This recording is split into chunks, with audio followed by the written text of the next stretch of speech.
మేషరాశి వారికి ఈ వారం ఆర్థిక అంశాలు చక్కగా ఉన్నాయి. వృత్తి వ్యాపారాలు కూడా బాగా లాభించే విధంగా గోచరిస్తోంది. చేపట్టిన ప్రతి పనిలోనూ ఉత్సాహం ఎక్కువగా ఉంటుంది. ఆత్మస్థైర్యం పెరుగుతుంది. మంచి ఉద్యోగం కోసం ప్రయత్నం చేసేవారికి ఉద్యోగ ప్రాప్తి లభిస్తుంది. H1 గ్రీన్ కార్డ్ PR విషయంలో ఎటువంటి ఇబ్బందులు ఏవైతే ఉన్నాయో ఈ వారం సమస్యపోయే అవకాశం గోచరిస్తోంది. H1B వీసా లభించే అవకాశం ఎక్కువగా గోచరిస్తోంది. ద్వితీయాధిపతి సప్తమాధిపతి శుక్రుడు తృతీయంలో ఉన్నారు. గురువుతో కలిసి ఉన్నారు. ప్రయాణాలు లాభిస్తాయి. భూ సంబంధించిన విషయ వ్యవహారాలు ఏవైతే ఉన్నాయో అవి సానుకూలపడతాయి. కొన్ని అప్పులు తీర్చివేస్తారు. వచ్చిన ధనాన్ని సేవింగ్స్ రూపేణ చేయడానికి ఎక్కువగా ప్రయత్నం చేస్తారు. వివాహాది శుభకార్యాల విషయంలో ఎటువంటి లోటు లేకుండా చేస్తారు. శుభకార్యాల్లో పాల్గొంటారు. అదేవిధంగా ఉద్యోగం మారవలసిన పరిస్థితి కూడా గోచరిస్తోంది.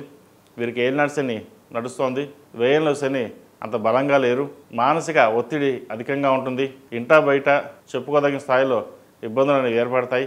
మనం బాగున్నాం కదా, ఎందుకు ఇలా జరుగుతుందన్న ఒక భావన ఏర్పడుతుంది. అయితే వ్యయంలో శని అనుకూలంగా లేడు కాబట్టి అధిక ఖర్చులు, మెంటల్ టెన్షన్స్, ఆరోగ్యపరంగా ఇబ్బందులు సూచిస్తున్నాయి. అదేవిధంగా పంచమంలో కేతువు, కుజుడు ఉన్నారు.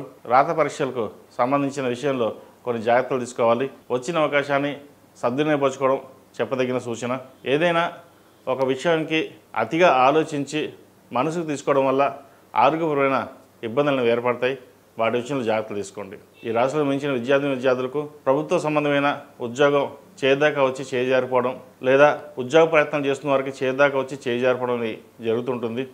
అధైర్యపడవద్దు. కష్టే ఫలినట్టుగా ప్రయత్నం లోపం లేకుండా మీ ప్రయత్నాలు మీరు చేయండి. మంచి ఫలితాలు ఉంటాయి. అదేవిధంగా విదేశీయాన సంబంధించిన విషయ వ్యవహారాలు సానుకూలపడతాయి. అలాగే విదేశాల్లో ఉన్నవారికి వీసా కానీ ఉద్యోగం కానీ వచ్చే అవకాశం గోచరిస్తోంది. భాగస్వామ్య వ్యాపారాలు లాభిస్తాయి.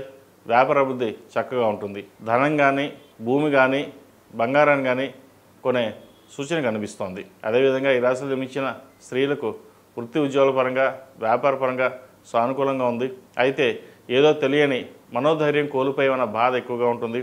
మనం ఎంత ముందుకు వెళ్ళినా వెనక్కి లాగే వాళ్ళు ఉంటున్నారే అన్న ఆవేదన ఎక్కువ ఉంటుంది. మీరు ఎటువంటి భయాందోళన కాకుండా మీ పని మీరు చేసుకోవడం చెప్పదగిన సూచన.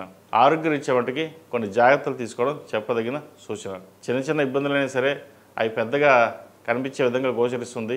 వాటి విషయంలో జాగ్రత్తలు తీసుకోవాలి. శ్రావణ మాసం ప్రారంభమైంది. ఈ శ్రావణ మాసం నెలలు మహాలక్ష్మి అమ్మవారికి మగులు పువ్వు కుంకుమతోటి నిత్యం పూజించండి. ఫైనాన్స్ పరంగా, సంతాన పరంగా, వ్యాపార పరంగా ఏమైనా చిన్న చిన్న ఇబ్బందులు ఉంటే కాస్తనే తొలగిపోతాయి. మహాలక్ష్మి అష్టలక్ష్మి అమ్మవారు సంతానానికి, వ్యాపారానికి, ఉద్యోగానికి అన్నిటికీ ఆ మహాలక్ష్మి వారిని పూజించడం చెప్పదగినది. అదేవిధంగా చాతుర్మాసం ప్రారంభమైంది కాబట్టి విష్ణుమూర్తికి ఓం నమో నారాయణ ఒత్తులతోటి నువ్వు నూనె పోసి దీపారాధన చేయండి. లక్ష్మీ డాలర్ని మెల్ల వేసుకోవడం చెప్పదగిన సూచన. ఈ రాశిలో జన్మించిన వారికి కలిసి వచ్చే సంఖ్య 6, కలిసి వచ్చే రంగు ఎల్లో. ఏదైనా పని మీద బయటకు వెళ్ళేటప్పుడు మంగళవారం కానీ శుక్రవారం కానీ వెళ్ళండి. మంచి ఫలితాలు సంప్రాప్తిస్తాయి. తదుపరి వృషభ రాశి. ఈ పూజా స్టోర్.in పసుపు కుంకుమ నుంచి దేవతా విగ్రహాల దాకా అన్ని రకాల పూజలు, వ్రతాలు, వివాహం, గృహప్రవేశం, హోమాది శుభకార్యాలకు కావలసిన పూజా సామాగ్రి అంతా ఒక్క క్లిక్ తో మీ ఇంటి వద్దకే. నేడే ఆర్డర్ చేయండి మీ ఈ పూజా స్టోర్.in లో. One stop for all puja needs.